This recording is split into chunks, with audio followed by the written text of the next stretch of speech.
রয়েছি রাজধানীর ঐতিহ্যবাহী হাজারীবাগ গরুর হাট প্রাঙ্গণে। এখানে আমরা হাট ঘুরে দেখেছি। হাটের যে ব্যবস্থাপনা বিষয়টি রয়েছে সেটি অত্যন্ত পরিচ্ছন্ন পরিবেশে এখানে গরু হাট পরিচালিত হচ্ছে বলে ক্রেতা বিক্রেতা উভয়ে জানিয়েছেন। আজকে আপনাদের সামনে এই মুহূর্তে হাট পরিচালনা কমিটির লোক আমাদের সামনে রয়েছে। আমরা তাদের কাছে জানতে চাইব যে এই হাটে যারা ক্রেতা বিক্রেতা এবং পাইকার রয়েছেন তাদের জন্য আপনারা কী ধরনের নিরাপত্তা ব্যবস্থা গ্রহণ করেছেন। আমাদের পাইকার ভাইদের জন্য আমরা খাওয়া দাওয়ার ব্যবস্থা করেছি এবং আমরা পর্যাপ্ত পরিমাণ সিসিটিভি ক্যামেরার ব্যবস্থা করেছি প্রত্যেকটি মোড়ে ইন আউটে।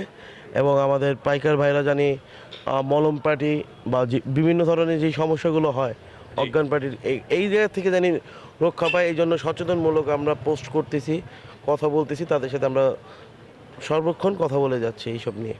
আচ্ছা ভাইজান, আপনার কাছে আমি জানবো একটু যে দূর থেকে যে ক্রেতারা গরু কিনতে আসবে, আপনাদের হাটে অনেক দূর থেকে ক্রেতারা আসে, তাদের নিরাপত্তার জন্য আপনারা কী ধরনের আইনগত ব্যবস্থা নিয়েছেন?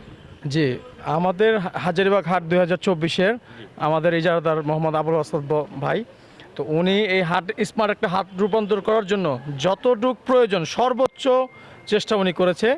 এর মধ্যে আমাদের ঢাকা দক্ষিণ ডিএমপির পুলিশের আমাদের সবসময় কন্ট্রোল রুমে এখানে পুলিশ সবসময় পর্যাপ্ত পরিমাণ আমাদের প্রশাসনিক আছে।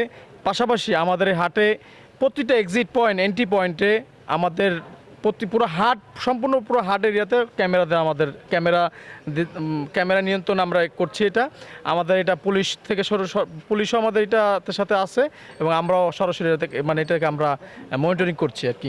আমাদের হাটে মানে কোনো ধরনের মানে মানে যে এটা মানে বিশৃঙ্খলার থেকে এড়ানোর জন্য আমরা যথেষ্ট পরিমাণ আমরা ব্যবস্থা নিয়েছি যাতে ক্রেতা বিক্রেতা উভয় সেফটি মেনটেন থাকে। এর জন্য বিকাশের টাকা লেনদেনের কোনো ব্যবস্থা রেখেছেন কি আপনারা? শুধু বিকাশ না, বিকাশ নগদ, পাশাপাশি আমাদের হচ্ছে গিয়ে আমাদের অন্যান্য ব্যাংকের ক্যাশ লেনদেন করার জন্য এখানে ব্যাংকের বুথ এখানে বসানো হয়েছে এবং কি পশু যদি অসুস্থ হয় জন্য পশু চিকিৎসক এখানে রাখা হয়েছে। আমাদের হাটে আপনি আমাদের 2টা পিক পয়েন্ট আছে, যদি কেউ হাটে মানে কেউ আসে হারায়ও যায় এই জন্য আমাদের পিক পয়েন্ট করা আছে। ওইখানে দেখলে একটা যে মানুষজনে এত বড় হাট এরিয়াতে মানুষ হারাইতে পারে, তো আসলে ওই পিক পয়েন্টে আসলে মানুষ নিরাপত্তা যে বোধ করে, মানে ওইখান থেকে মানুষ একটা পিক পয়েন্ট বসানো হয়েছে।